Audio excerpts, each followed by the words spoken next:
the wind? A sea lion? No. How many of you have seen the wind? You have seen the wind? What does it look like? It looks like what? Like winter? I've never seen the wind, so maybe it looks like winter. That's pretty cool. Anyone else seen the wind? You've seen the wind? What does it look like? Chicken nuggets. Okay. I can see we didn't get all of our sillies out today. Obviously, we did not get all the sillies out of our system today. That's okay. It's clear. Wait, can you see something that's clear? Okay, so maybe some of you have seen the wind. I don't know. I've never seen the wind. All right. How many of you have not seen the wind, but you know that the wind exists? Okay, a lot more of us. But here's the question. If you've never seen it, how do you know that it exists? What have you seen? Right? You can feel the wind, right?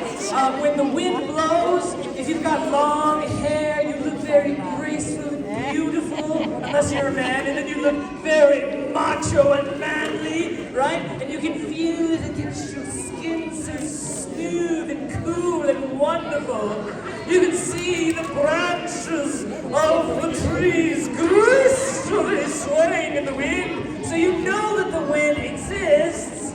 Not because you've seen the wind necessarily, but because you've seen things that have been moved by the wind, right? Does that make sense? Okay, tonight we're going to talk about one of the biggest little things that God has given to us. And this is a big little thing that you can't see, just like the wind, but you can see what happens because of it.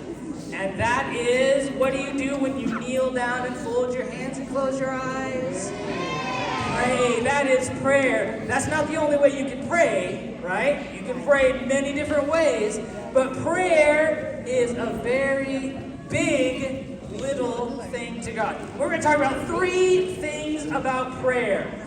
How many of you like spiders? Any spider lovers out there? What, you love black widows? Woo-wee! You're a brave person. So when my wife sees a spider, she has me squish it. She doesn't care if it's a good spider or a bad spider. She says that spider is a dead spider because it's inside of my house. Take that spider out of here.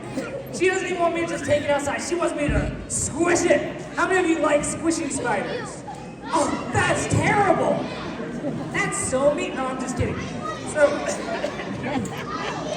what happens when a spider has created a beautiful web and you come by and say, look at that amazing spider web, and you destroy it? What happens with the spider? Dies? Ooh, not quite. What happens? Okay, let me ask this. Have you ever destroyed a spider web and come back to the same spot the next day? What's usually there? A spider web. But didn't you already clear away the spider web? Didn't you already destroy it? Obviously you didn't do a very good job, right? Mm-hmm. So why is there another spider web? Because the spider web makes another one. In fact, you can destroy a spider web and they'll make another one, and you destroy it and they make another one, you destroy it and they make another one. Sometimes they might move to a different place, but they're gonna keep making spider webs. Why? Because they need food. And how do they get food? By capturing small children in their spider webs.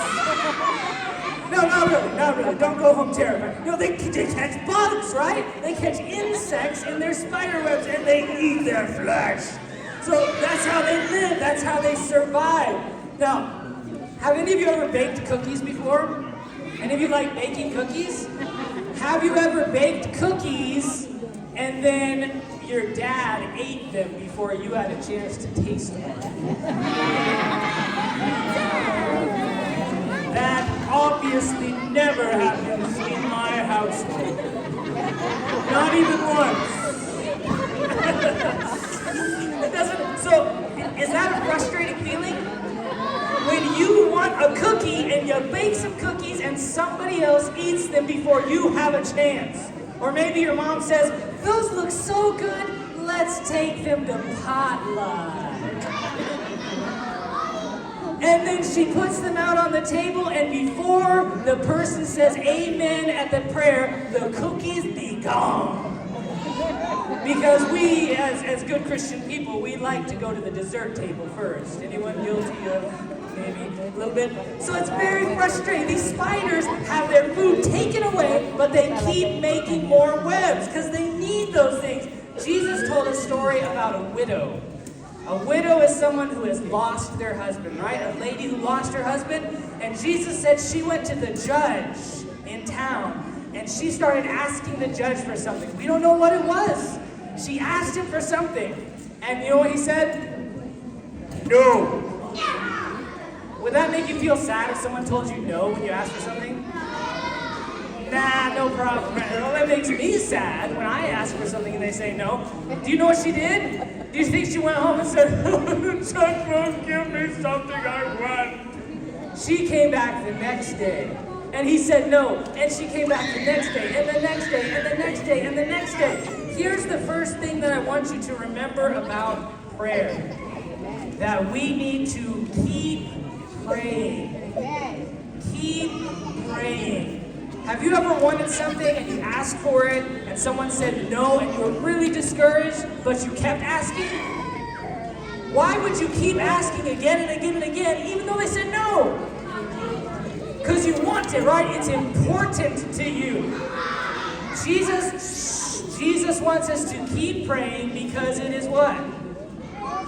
Because it is important. Prayer is one of the most important things. Because God can do things when we pray. Did you know there are some things that God cannot do? Why can't God do it? Now, God is capable, He's able to do it, but there are some things that God says, I can't do it. Why? Because people have the freedom to choose, right? And sometimes people choose the wrong thing. But when we pray, do you know what that does? When we pray, that gives God permission to do something that He couldn't have done otherwise. That's pretty amazing, isn't it? And God can do anything, right? So if we pray, God says, now I can do it. Because Tyler prayed. Now I can do it. Because Daniel prayed. Miriam prayed. Danny prayed. Now I can do it. Prayer is a very important thing. Now, here's another thing. How many of you like ants? I'm not talking about like aunts and uncles. Aunts and uncles. I'm talking about A-N-T-S. Ants. Like a hill of ants. Okay, you like ants?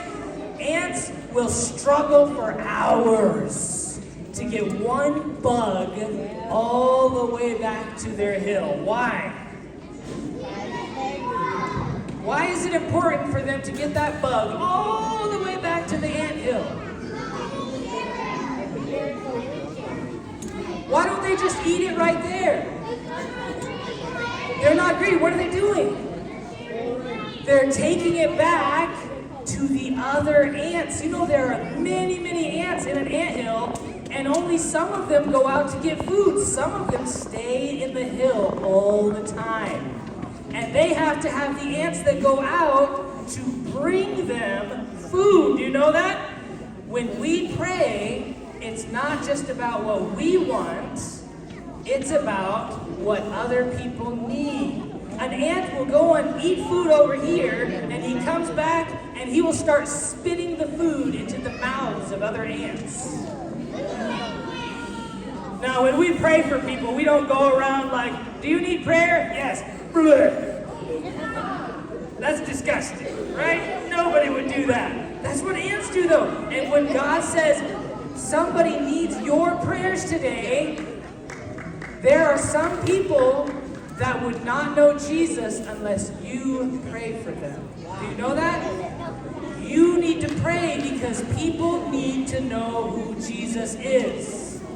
There was a man who was paralyzed. You guys remember this story? He was paralyzed, and his friends took him up onto the roof, and what did they do? They let him down, and what happened? Jesus healed him. Do you think that man could have been healed if his friends had not taken him to Jesus? No, he would have been stuck at home paralyzed. There are some people who are going to be stuck wherever they are in their lives. They will be stuck there unless you decide to pray for them. Did you know that your prayers are that important? We read James 5:16. It says, pray for what? Pray for each other. We need to pray for each other. All right, we're almost done here, guys. We're almost done. Let me have your attention just a little bit longer, a tiny bit longer, because little things are important to God, right? All right. Shh. How many of you like planting seeds? Mustard seeds? You planted a mustard seed? Oh, you're just talking about mustard seeds. Mustard, that's very good. So I really enjoy planting seeds. But I like planting seeds, not just peppers and tomatoes and things like that. I like those too. You know the kind of seeds I like to plant? I like to plant exotic seeds. And so I have at home, I have a pineapple plant. That's not exotic. Have you ever seen a pineapple plant? That's because it's exotic, bro. I'm just kidding. All right, I like pineapple plants. And so I planted a pineapple. I like avocados. How many of you like avocados? And so I've grown avocado trees. And I'm growing right now, I'm trying to grow some orange trees that will stay inside, not go outside, because they won't live out there. I also, maybe some of you will like this fruit, I also have a few mango trees. You guys don't like mangoes, obviously. So, I don't know if these things will ever give me fruit, but I love growing those kinds of things. Well, I decided, I went to a place called the Dominican Republic this year. How many of you have been to the Dominican Republic? That's a long ways away, right? And while I was there, my friend took me to a farm. But it wasn't just any farm. This was a cocoa farm. Do you know what cocoa is? What do we use cocoa to make? Chocolate. Anyone like chocolate out there? Woo! So I decided I was gonna try and grow some cocoa trees. Get out, he said. Okay, I'll go as soon as I'm done, I'll go. It's okay. So he gave us some cocoa fruit, and I took some of those seeds and went and put them in my pocket. And then I put them on the airplane, brought them home, and I planted them. I didn't steal them, he gave them to me. Okay, that was kind of a silly way to do it, but I put them in my pocket because I was embarrassed. I didn't want him to be like, what you gonna do with those cocoa seeds? And then I would say, I'm gonna grow them, and he'd be like, ha ha ha ha, puny human, you cannot grow cocoa trees. That's what I was afraid of. Good question. So, I planted these cocoa seeds. Do you think they ever came up? I looked it up online because these were not coming up. I was like, these should be coming up by now. I know seeds, they should be coming up. I looked online and it said they should come up in 10 to 14 days. And it had been 3 weeks. I was watering them, I gave them some sunshine, some fresh air, I played a little music for them. I didn't actually play music for them, although that's good for plants is what I hear. I waited and waited and waited. A whole month went by. A month and a half went by. And finally I gave up. I was like, these things are not gonna come up. I told my wife, these plants are not gonna come up. I'm just gonna throw them outside. My wife is very patient. Like even if a tree is brown and falling over onto our house, she says, no, it might live still, leave it alone. And so I was like, okay, honey, I'm gonna leave them. I was like, it's ridiculous. Finally, after 2 months, guess what happened? Boop. Up came a cocoa plant. A cocoa plant came up, but it had this hard shell around it. And it just kept growing, and then it stopped growing, and the shell wasn't coming off. And so I finally peeled the shell back, and it looked like it was dead. I was like, well, it was a nice try. After another 2 weeks, tiny little leaves started coming out of the stem. And then guess what? Another cocoa plant came up. And another cocoa plant came up. And another one came up. I now have 4 cocoa plants that are coming up. But it took them a long time to come up. I was discouraged because I didn't see them coming up. When we pray, sometimes we have to wait a long time before we see anything good coming from that. Sometimes we pray for something and we say, God didn't answer my prayer because nothing happened. And God says, hold on a little bit. The root is growing. And then the stem is growing and the leaves are growing. God says when you pray, He starts to do something inside of other people's lives. When you pray, God can change people's hearts. Do you remember Hannah? She had the little baby Samuel. Remember, she wanted a baby so bad, she came to the temple and she prayed and prayed and prayed. And it says every year, Hannah would come to the temple and pray for a baby. And eventually, did God give her a baby? He did. He gave her a very special baby, baby Samuel. Now, does God always give us exactly what we want? No. I'm not saying that we need to just convince God to give us what we want. But what I am saying is, if you don't see God doing something, keep praying anyway. Because Jesus will answer your prayer in some way. Do you know that there's not one single prayer when we pray to God? There is no prayer that God says, I am not going to answer that prayer. Now, He might give us something different than what we want. Or it might be a little while before He gives us what we want. Or it might look a little bit different, but God always answers your prayer. When you pray to Jesus, God will answer your prayer. We're going to do something very, very special tonight. I know we're a little after time here, but this is very important. Here's what I want you to do.